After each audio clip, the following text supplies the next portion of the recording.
Believe it or not, but this incredibly goofy animated superhero kids movie that was made for kids by Disney in the early 2000s is actually a pretty insightful and analytically sound commentary on what it means to be happy. It's a very poignant character study on Mr. Incredible and the way he navigates his life as a superhero juxtaposed against his life as a family man, and how he manages to succeed or fail to attain happiness in both realms. But before we get into all that, what exactly even is happiness? Well, by definition, to be in a state of happiness is to be content, and to be content is to be in a state in which you desire nothing. That is to say, all your basic human needs are met. There is nothing you require that you do not have, therefore there is nothing you desire. So, in a sense, to be happy is to be complete, and to be unhappy is to be incomplete. So, what exactly do we need to feel complete, happy, and content? Well, dear viewer, I'm glad you asked. There are 3 things a person needs to be happy: relationships, financial stability,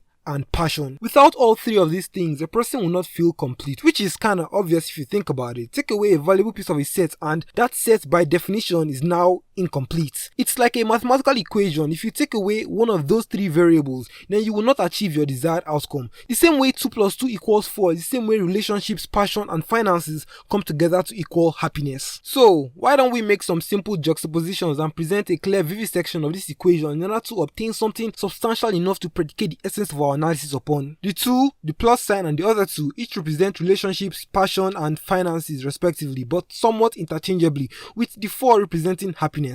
If you take away 2, plus 2 is going to give you 2. If you take away the other 2, 2 plus is going to give you 2.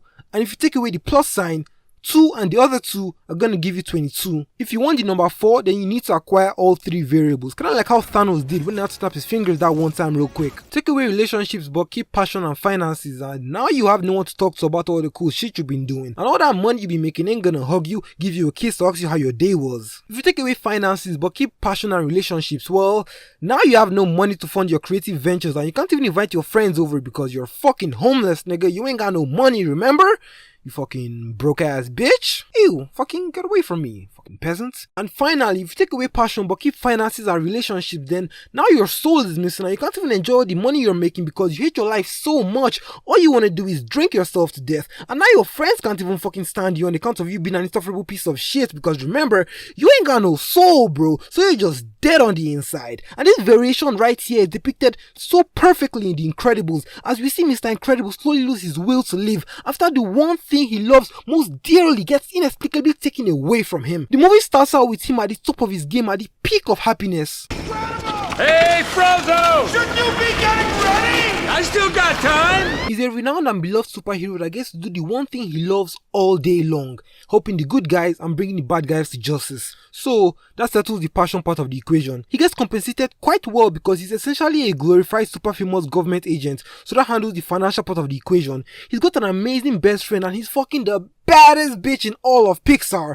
so that handles the relationship aspect of the fucking equation. And just like that, his equation is perfectly balanced, as all things fucking should be. Bro is literally having the time of his life until suddenly they pull a Captain America Civil War on his ass and make it impossible, damn one near illegal, to be a superhero, and boom, just like that, one of the variables gets taken away and the entire equation collapses in on itself. Then we cut to 15 years later and bro is just about ready to end it all. Instead of fulfilling his purpose and helping people, he gets put behind a desk as an insurance claims investigator, where his sole objective is essentially to fuck people over. As a result of all the sitting he has to do, he gains a ton of weight, he argues with his wife all the time, he couldn't give any less of a shit about his kids or what they've got going on in school. He spends all day getting angry at the most insignificant things, and the only time you see him express any sort of happiness or excitement is when he's talking about his kids' superpowers, or when he goes on illegal stakeouts with his best friend in an attempt to help some people. One day he loses his shit, puts his boss through several walls, which obviously leads to him getting fired, which is about to turn his life just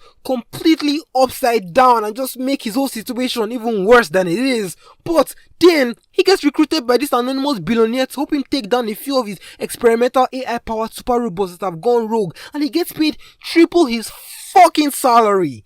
This This shit right here, this is the exact moment his attitude, mood, and overall emotional state does a complete 180. It starts out when he first gets recruited and you see the joy in his eyes as the result of this lady simply validating his existence as a superhero that is valued and needed in this world. This lines up perfectly with our innate human psychological need to be understood, to belong, and to be validated. After years of hearing that superheroes are the scum of the earth and that he should be ashamed for being different, and seeing how his kids have been forced to hide who they really are for the sake of fitting in and hiding from law enforcement, you simply can't imagine how good it felt to hear this lady tell him that it's perfectly okay to do the one thing that he was born to do, while also promising him more money than he has ever fucking seen. So he starts working for this anonymous billionaire who essentially becomes his private benefactor, and he just turns into a whole new human being, bro. It's like he gets born again, but like for real this time. He starts working out, he gets back in shape, he starts touching his wife again, giving her that loving sexual attention she so gravely and deeply desires. He starts actually playing with his kids again and showing interest in their day-to-day lives. He starts fucking smiling again.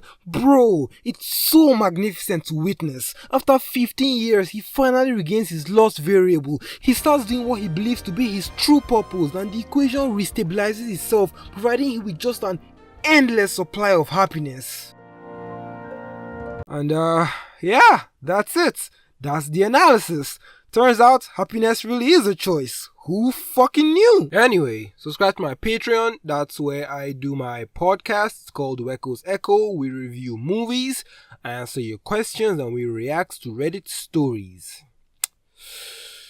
Whew. Well, this was fun. Subscribe to the Patreon, link in the description, and I'll see you guys in the next analysis.